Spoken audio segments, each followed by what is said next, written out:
மைதாவுக்கு no சொல்லுங்க. MPM கூட்டு பெருங்காயத்துக்கு S சொல்லுங்க. நோ மைதா.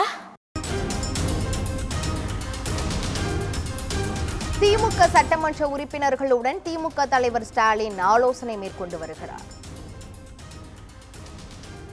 திமுக சட்டமன்ற உறுப்பினர்களுடன் திமுக தலைவர் ஸ்டாலின் ஆலோசனை. தற்போது கிடைத்திருக்கும் முக்கிய செய்தியாக பார்த்து வருகிறோம்.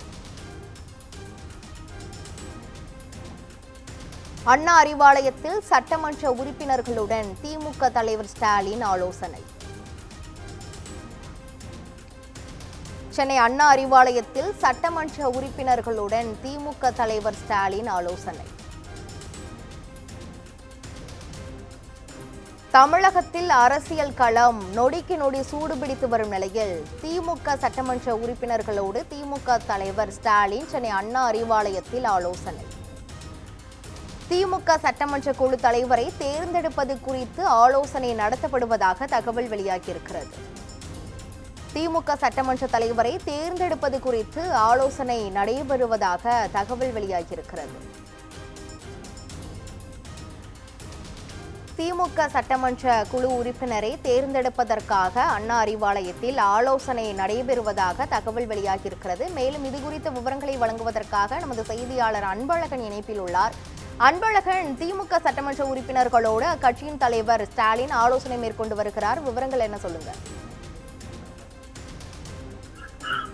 கிருஷ்ணகிரி ஒவ்வொரு கட்சியும் அந்த சட்டமன்ற தேர்தலில் அந்த சட்டமன்ற குழு தலைவர்களாக தேர்ந்தெடுப்பார்கள். அதற்காக திமுக பொறுத்தவரை திமுகவுடைய சட்டமன்ற உறுப்பினர்கள் அனைவருமே அண்ணா அறிவாலயத்தில் அதற்கான ஆலோசனை நடந்து வருகிறது. குறிப்பாக இந்த பரபரப்பான குழு தான் இன்று ஆலோசனை நடைபெறக்கூடியது. ஏனென்றால் இன்னும் ஆட்சி அமைப்பதிலே பல்வேறு சிக்கல்கள் இருக்கு. தமிழக வெற்றிக் கழகம் தரப்பில் ஒரு பக்கம் பிரச்சனை ஒன்றுதான். அதே போல அதிமுகவின் சார்பில் அதிமுக உறுப்பினர்கள் எல்லாருமே பாண்டிச்சேரியில் உள்ளார்கள். இங்கு தற்பொழுது திமுக காலையில் பார்த்தோம்னா திமுக கூட்டணி கட்சியினர் அவருடைய இல்லத்தில் ஆழ்வார்பேட்டை இல்லத்தில் முதல்வர் அவர் சந்திச்சிருந்தாரு. இந்த சூழல்ல திமுகவுடைய சட்டமன்ற உறுப்பினர்கள் அனைவருமே தற்பொழுது ஆலோசனை நடந்து வருகிறது. சட்டமன்றத்தில் எவ்வாறு கலந்து கொள்ள வேண்டும், ஒருவேளை ஏற்கனவே சொல்லிட்டு போல திமுகவுக்கும் அந்த எதிர்கட்சியாக இருக்கக்கூடிய, அதாவது எதிர்கட்சி வரும்பொழுது யார் எதிர்கட்சி தலைவராக தேர்ந்தெடுப்பார்கள், அதனாலதான் திமுகவுடைய கூட்டணி அவங்க கட்சிக்குழுடைய ஒரு தலைவரை தேர்ந்தெடுப்பார்கள். அந்த சட்டமன்ற குழு தலைவராக உதயநிதிக்கான வாய்ப்புகள் அதிகமாக இருக்கிறது. இந்த சூழல்ல தான் அந்த இப்பொழுது கூட்டம் நடைபெற்று வருகிறது.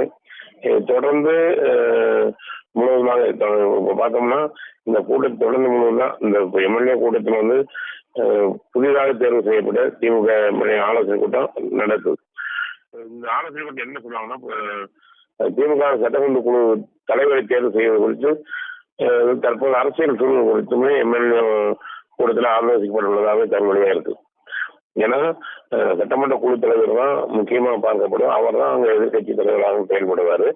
அதே போல தற்போதைய அரசியல் சூழல் ஒருவேளை இந்த ஆதரவு தெரிவிக்கக்கூடிய விஷயம் இருக்கு. இப்போ என்ன பிரச்சனை ஆச்சுன்னா, தமிழக வெற்றிக் கழகம் இவர்கள் ஆளுநரிடம் அறிக்கை கொடுக்கும் பொழுது தனியாக தாங்கள் இவ்வளவு உறுப்பினர் நடக்கும் அப்படின்னு எங்களை அரசாணை கூப்பிடுங்க, பின்னாடி நாங்க ஆதரவு அதாவது பெரும்பான்மை நிரூபிக்க பிரச்சனை இருக்காது. இவங்க கூட்டணி கட்சியோடு சேர்ந்து ஆளுநர்கிட்ட சொன்னதுதான் பிரச்சனையே. அங்க தவறுதலாக தான் அங்க கொடுத்துருக்காங்க. அதனாலதான் சட்ட வல்லுநர்கள் அந்த பிரச்சனை நடந்துட்டு இருக்குது. ஏன்னா அடுத்து பார்த்தாங்கன்னா ஆளுநர் அடுத்த பெரிய கட்சின்னு பார்த்தாங்கன்னா நம்ம அதாவது திராவிட முன்னேற்ற கழகத்தை அழைப்பாங்க. ஆனா இவர்கள் அதற்கான வாய்ப்பு இருக்குங்க. அதற்கு அடுத்துதான் அதிமுகவை எடுப்பாங்க. அதிமுகவோட இருக்கக்கூடிய சட்டமன்ற உறுப்பினர்கள் கேட்டு அவர்கள் ஆதரவு தெரிவித்து அதை வெளியிருந்து ஆதரவு தெரிவிப்பாங்க. அதனாலதான் பேச்சுவார்த்தை நடந்துட்டு இருக்கு திமுகவுக்கும் அதிமுகவுக்கு என்று நீண்ட நேற்று இரவு கூட அதான் பேச்சுவார்த்தை நடந்துட்டு இருக்குது.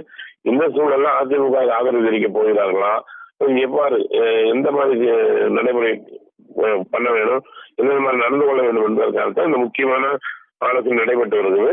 அதனால இன்னும் இந்த இரவு தான் பரபரப்பான முடிவு. என்னன்னு கேட்டீங்கன்னா, இப்ப இவங்க அதிமுகவுக்கு ஆதரவு தெரிவிக்க போறாங்களா, இல்ல இவங்க என்ன நிலை வைக்க போறாங்கன்னு தெரிய வரும். அதனால இந்த சட்டமன்ற இந்த பரபரப்பான சூழ்நிலை தான் தற்பொழுது சட்டமன்ற தேர்ந்தெடுக்கப்பட்ட அந்த உறுப்பினர் அனைவருக்குமே இப்பொழுது, அதாவது திராவிட முன்னேற்ற கழகத்தின் தலைவர் தேர்ந்தெடுக்கப்பட்டவர்களுக்கு அந்த ஆலோசனை நடந்துட்டு இருக்குது. அவர்களுக்கான ஆலோசனை முதல்ல வழங்க போறாரு, அதாவது ஸ்டாலின் அவர்கள் வழங்க போறாரு. இதை தொடர்ந்து அந்த திமுக சட்டமன்ற குழு தலைவரை தேர்வு செய்வது குறித்து இப்போ அதை முடிவெடுப்பாங்க.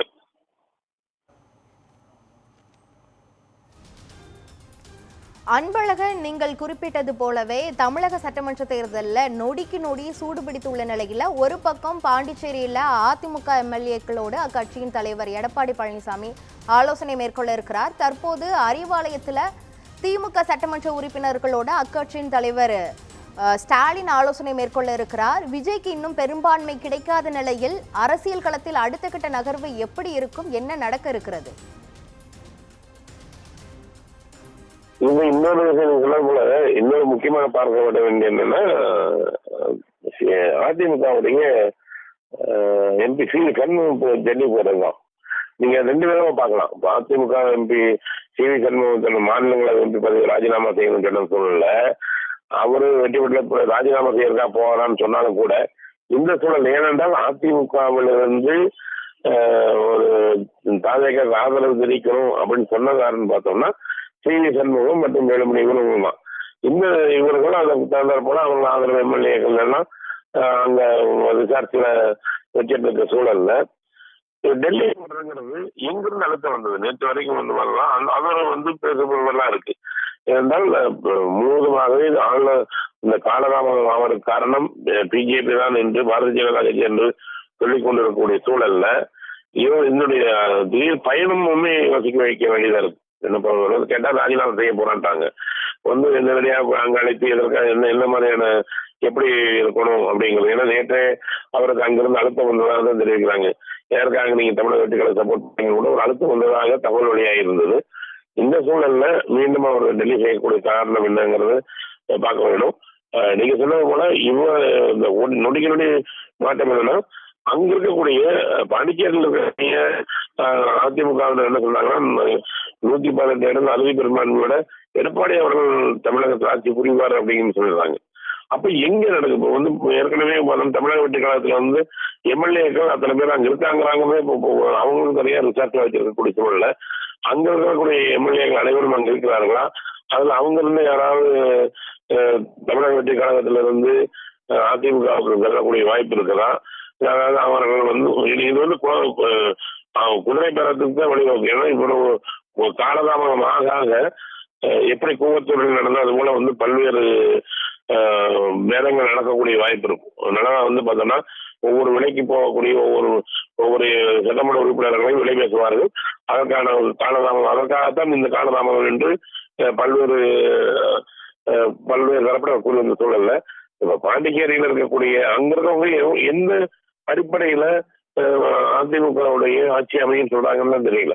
அதான் அவங்க சொல்லிட்டு இருக்கக்கூடிய சூழல்ல எல்லாருமே யோசிக்க வேண்டிய விஷயம். அங்க அப்படி ஒருவேளை அதிமுக அழைத்து அதிமுக எடப்பாடி அவர்கள் அவரோட கடிதத்தை கொண்டு போய் கொடுத்து அழைத்தாலும் கூட நாங்க அங்க நிர்வகிச்சுக்கலாம் அப்படி சொல்லும் பொழுது அந்த நேரத்துல திமுகவினுடைய நிலைப்பாடு என்னென்றால் ஏற்கனவே ஒரு திராவிட கட்சிகளை பொறுத்த வரைக்கும் வேற யாரும் புதுசாக ஒருத்தர் வரக்கூடாது என்பது தெளிவாக இருக்கிறார்கள் என்று தொடர்ந்து பல்வேறு நாட்களாக பல்வேறு தரப்பிலும் பேசப்படுகிற சூழல்ல இந்த ஒரு எடப்பாடி அவர்களுடைய பயணம்ங்கிறது ஒரு கேள்விக்குரிய அவரும் யோசிக்க வைக்க வேண்டிய விஷயமா இருக்கு. இந்த சூழல்ல எடப்பாடி திராவிட முன்னேற்ற கழகம் எப்படி இவங்க ஒரு கட்டுக்கோப்பா இருந்தாலும் கூட அதிமுகவை பொறுத்தவரை இரண்டு பிரிவாக பிரிந்த சூழல்ல தான் ஒரு பிரிவினர் அந்த வி சண்முகம் தான் அதை முக்கியமாக தமிழக ஆதரவு தெரிவிச்சுன்னு சொல்ல சூழ்நிலை அவர் டெல்லி போகக்கூடியதும் யோசிக்க வேண்டியதா இருக்கு.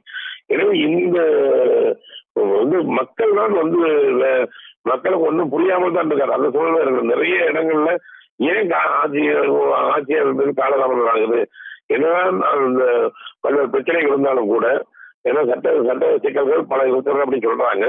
இருந்தாலும் கூட ஆட்சியாளர்கள் ஏன் காலதாமதம் என்பது இருக்கிற ஒவ்வொரு முறையுமே காலதாமதமாக பல்வேறு நடவடிக்கை எடுக்க வேண்டியது. இப்போ பார்த்தோம்னா இந்த தேர்தல் முடிவுகள், இந்த பிளஸ் டூ தேர்வு முடிவுகளும் கூட காலதாமதமானது காரணம் என்னன்னு பார்த்தோம்னா இந்த ஒரு ஆட்சி அமைச்சருக்கு முன்னாடி அவங்க சொல்லணும்னு இருந்தாங்க. அப்ப மாணவர்களுடைய வாழ்க்கை கேள்விக்குறியா இருக்கு. மாணவர் வந்து இப்ப நாளை மறுநாளோ தேர்தல் முடிவு வரணும், அது என்ன பண்றதுன்னு தெரியல. ஒவ்வொரு நாளுமே காலதாமதமாக ஆட்சி அமைப்ப காலதாமதமாக பல்வேறு பிரச்சனைகள் இருக்கு. ஏன்னா கோடை காலம் பல்வேறு பிரச்சனைகள் இருக்கு. அரசு நிர்வாகத்தை நடத்த வேண்டும். ஏன்னா வந்து பல்வேறு பிரச்சனை இருக்கு. என்ன செய்ய போறாங்கன்னு தெரியல.